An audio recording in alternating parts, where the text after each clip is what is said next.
पूरे देश में लोकसभा इलेक्शन हुए और कश्मीर में भी, जम्मू कश्मीर में भी जो है रिकॉर्ड तोड़ मतदान हुआ। उसके बाद उम्मीद बनी कि अब जो है जम्मू कश्मीर में असेंबली इलेक्शन भी ज्यादा दूर नहीं है। यहाँ की पार्टीज ने जो है अपनी चुनावी और राजनीतिक गतिविधियां शुरू की। उसके साथ साथ जो इलेक्शन कमीशन है उसने भी पिछले कुछ समय से जो है एक के बाद एक ऐसे कदम उठाए जिससे ये साफ हुआ कि अब जो है इलेक्शन काफी नजदीक है।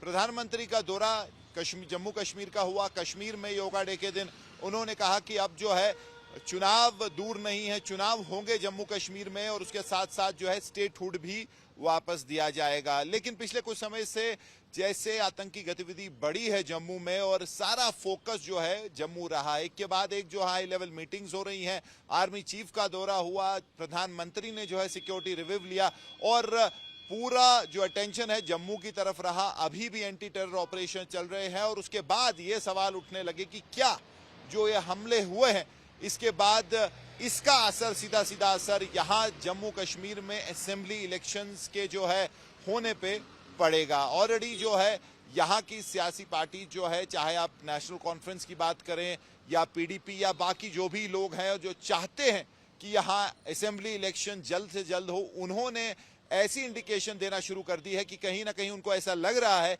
कि शायद जो केंद्र सरकार है वो यहाँ मतदान जो है, जो इलेक्शन है, जो जम्मू कश्मीर में असेंबली इलेक्शन की प्रोसेस है वो पीछे हो जाए और इस बहाने को जो है आगे बढ़ा के जो है उसका डिले हो जाए। तो यही बात उमर अब्दुल्ला ने कही, यही बात पीडीपी कह रही है और अगर बीजेपी सूत्रों का माने तो वहां भी अंदर ही अंदर ऐसा लग रहा है कि शायद ऐसा हो सकता है। लेकिन यहाँ की पार्टी जो है अब पूरी तरह केंद्र सरकार को इस पे घेरने की कोशिश कर रही है, क्योंकि उनके मुताबिक अगर चुनाव यहाँ डिले होते हैं या फिर यहाँ जो चुनावी प्रक्रिया सोची है उसको और पीछे ले जाया जाता है तो सीधा सीधा जो है ये ऐसा लगेगा कि सरकार ने टेरर के सामने जो है घुटने टेक दिए हैं। यानी कि जो जम्मू में गतिविधि हुई है उसके चलते जो इलेक्शन थे अगर वो नहीं होते हैं तो ये माना जाएगा कि जो आतंकी संगठन है या जो प्लान है वो कामयाब हुआ है और यहाँ इलेक्शन जो है डिरेल हुए हैं। तो साफ तौर पे अब देखना यह है कि क्या इलेक्शन कमीशन इस पे कहता है, क्या केंद्र सरकार की तरफ से जो है इंडिकेशंस आती हैं। लेकिन फिलहाल यहाँ की जो सियासी पार्टीज हैं, जो राजनीतिक दल हैं, उनको ऐसा लग रहा है कि शायद जम्मू में जो हो रहा है उसका असर यहाँ के असेंबली इलेक्शंस पे पड़े और सरकार भी जो है वही बहाना बना के यहाँ के इलेक्शंस को जो है डिले करने का जो है मंसूबा बना रही है। अगर इन ताकतों के सामने झुकना है तो मत कराइए इलेक्शन, हमें कोई एतराज़ नहीं होगा। आप खड़े होके, क्योंकि ये इलेक्शन सुप्रीम कोर्ट के हुक्म के मुताबिक हो रहे हैं। सुप्रीम कोर्ट का आदेश है कि 30 सितंबर से पहले ये इंतखाबात जो है ये मुकम्मल होने चाहिए। आप सुप्रीम कोर्ट के सामने खड़े होके कहिए कि जम्मू कश्मीर में हालात इलेक्शन के लिए साजगार नहीं हैं, हम कुछ नहीं कहेंगे। आप कहिए कि हम उन ताकतों के सामने झुकना चाहते हैं जिन्होंने जम्मू में पिछले 1 साल में 55 हमारे बहादुर सैनिक जो हैं शहीद किए हैं। अगर आप उनकी शहादत को इस तरह नज़रअंदाज करने के लिए तैयार हैं, ज़ाया करने के लिए तैयार हैं, हमें कोई एतराज़ नहीं होगा। हम चुपचाप इसको बर्दाश्त करेंगे और क्या कर सकते हैं। सर, क्या जिम्मेवारी, किसको जिम्मेवार मानते हैं जो जम्मू में आतंकी हमले बढ़ रहे हैं? जम्मू में जो आतंकी, देखिए ना, हमारे पड़ोसी मुल्क में ऐसी ताकतें हैं जो इन दोनों मुल्कों के दरमियान दोस्ती नहीं चाहते, वो अपनी हरकतों से बाज नहीं आएंगे। लेकिन कहीं ना कहीं हमारे तरफ से भी लापरवाही है। आखिरकार 55 हमारे सैनिक जो हैं मारे गए। आज 1 साल के बाद एलजी साहब को मीटिंग लेना याद आया। उनको तो पहले दिन ये मीटिंग करनी चाहिए थी। उन्होंने इंतज़ार क्यों किया कि हम यहाँ से जो है उनके बारे में कहना शुरू करें और फिर ये मीटिंग रखी जाए। उनको तो पहले दिन से ये मीटिंग करनी चाहिए थी और हालात पे जो है काबू जो है करने की कोशिश करनी थी। 2014 में यहाँ असेंबली इलेक्शन हुआ है और 18 में जो है सरकार गिरी है।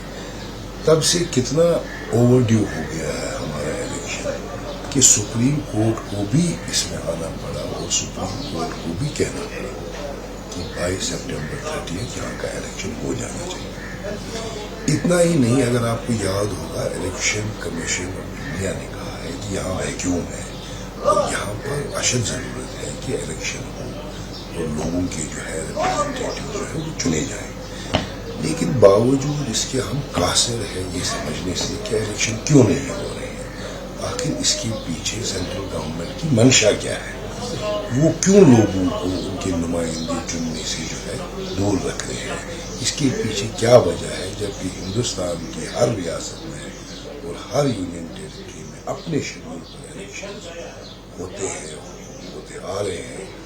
और जम्मू कश्मीर में भी आपने देखा होगा कि कितने खराब हालात थे, लेकिन फिर भी अपने टाइम पर जो है इंतखाबात जो है मुनक्किद किए जाते थे। लेकिन हम ये समझ नहीं पा रहे हैं क्या वजह है कि ऑन वन प्रिटेक्शन अदर ये जो है इतना डिले इसको किया गया है। और आज बावजूद इसके कि सुप्रीम कोर्ट ने भी एक तरफ से कहा है कि इलेक्शन होने चाहिए, फिर भी ऐसी कोई तैयारी हमको नहीं लग रही है। बल्कि जो आपने पिछले दिनों देखा जम्मू में या पीर पंजाब में जो इंसिडेंट्स हो गए, तो कई लोगों का ये मानना है शायद इसी को एक बहाना समझकर शायद इलेक्शंस ना ही कराएं।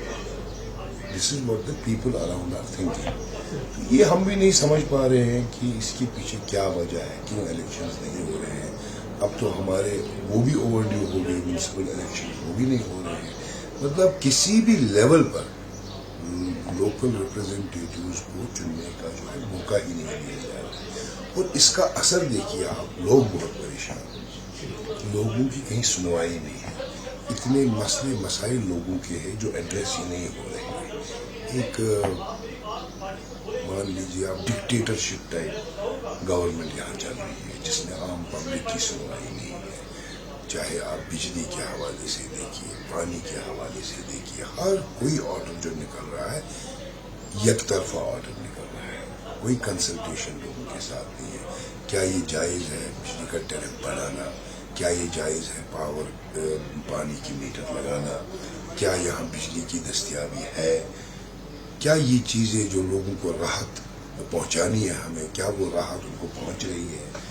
कारोबार के लिहाज से देखिए, एम्प्लॉयमेंट के लिहाज से देखिए, हर तरफ जम्मू कश्मीर की जो आवाम है वो बहुत परेशान है और वो चाहती है कि यहाँ इलेक्शन हो, उनके चुने हुए नुमाइंदे पावर में आए और उनके जितने भी मसले मसाइल हैं उनका आज़ाद।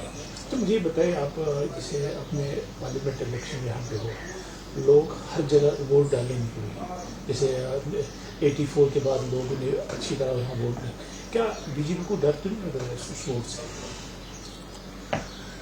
देखिए, वो हमें तब मालूम चला जब बीजेपी ने पार्लियामेंट इलेक्शंस के दौरान अपना कोई कैंडिडेट ही नहीं फील्ड किया है। ये बीजेपी पूरे मुल्क में इस एब्रोगेशन ऑफ आर्टिकल 370 को एक अचीवमेंट के तौर पर प्रोपोगेट कर रही है कि हमने एक बहुत बड़ी अचीवमेंट की है।